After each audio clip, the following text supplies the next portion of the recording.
classic points program, loyalty program, right? I mean, they are only there to say, hey, if you do this, you will get something. That's bribery. Okay, that's extrinsic. I can bribe my kids to clean up their rooms so that they can watch TV. Yeah, so we have that kind of stuff. So this is more the kind of behavioristic approach. Skinner is a very famous author or researcher on that, where we really say, okay, how can we trigger someone in a given moment, a human being, to behave in a way that we want him to behave? And this is how actually most of the industries, the organizations are designing their stuff, also products and whatever, every marketing activities, whatever. And the problem is that we get used to that kind of stuff that they are offering us. I mean, in the first time, the point at 1 mile from Miles and More was amazing, or payback point, or whatever, just as an example. But as soon as you've got them once, the second time it's, yeah, I knew that. The third time it's, what, still only that? So we get really used to that. And so, and the point is, it's not really built for continuity, because if you trigger me with a reward or with an extrinsic motivation to do something once, and I've done it, then I get the reward, then it's over. It's closed in my brain, okay? You said, do this and you get something, I did it, I got something, over.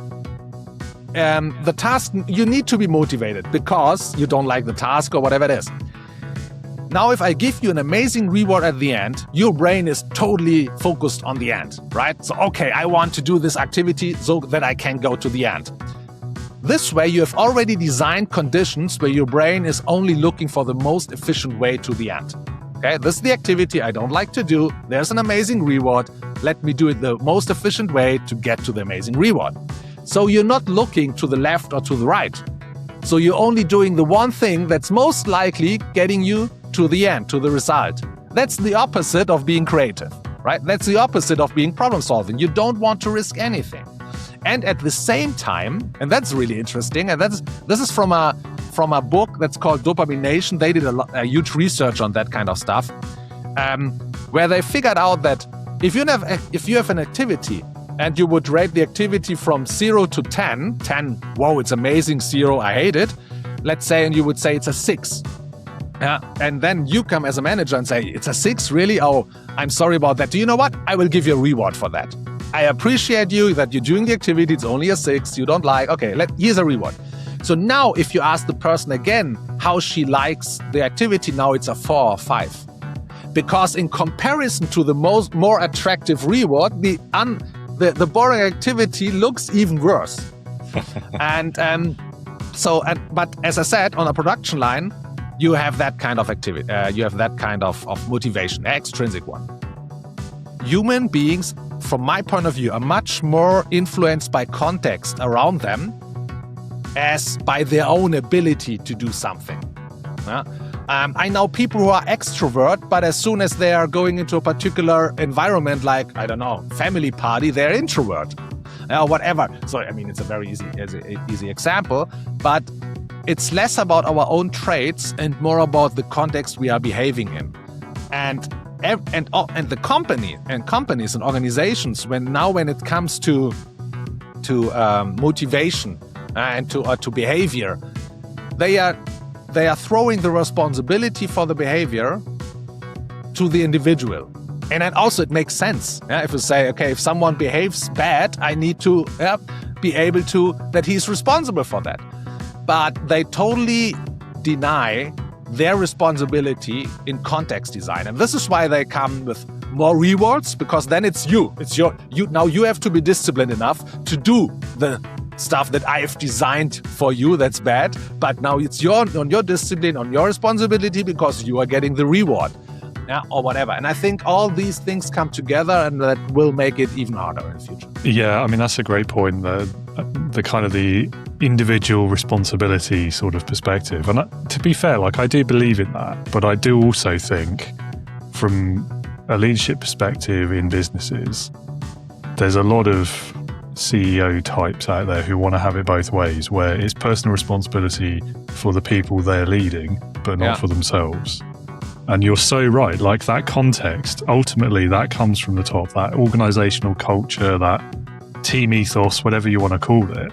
Yeah. Like, you've got to take responsibility for that if you're the leader. You can't just say, well, someone behaved badly, therefore, they're them as an individual, they're going to be punished, we'll have to part ways, give them a sack, etc. And there's no responsibility for, well, yes, but why did they think that behaviour was acceptable? Was it because they saw you do it last week and you're in a position of responsibility, so they thought it was okay? For example, Yeah. But as I said, if you look at neuroscience, if you look at evolutionary biology, it's easy to realize that human beings want to show performance. They want to show effort. They want to know that, hey, I'm learning something, I'm progressing, I'm growing. The point is only, are you providing the right conditions for the person to do so?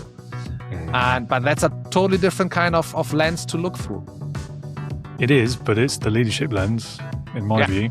Leaders who look at people and see like they're lazy, they're looking for an excuse not to work, and therefore it's my job to make sure they don't get away with that. To me, that's always been, there's a bit of projection in there, I think. I think you're telling us more about yourself than you are about the people you're leading when you say things like that. Good point. Good point. But also, what a miserable way to go through the world and to live. Like, just assuming the worst of everyone. I don't want to live that way.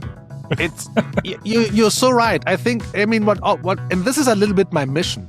The point is, I believe as a species and all the challenges that we are looking in for, that we have to overcome in the future, with everything on a very high epic level, like overpopulation, whatever, and also on a micro level, like my neighborhood. I think we are really depending on the peak performance, on the peak cognitive performance of every individual. And this means we really have to design for the perfect conditions so that every individual is able to perform better in the given context. We have tried the same approach even for wine retail customer loyalty programs. It really works. It's crazy. And now you don't even have to give discounts anymore. Nice. I mean, I'm all for any kind of game that involves me drinking wine. So, Everyone says that. It's amazing. Oh, no, I was predictable. Oh. Okay.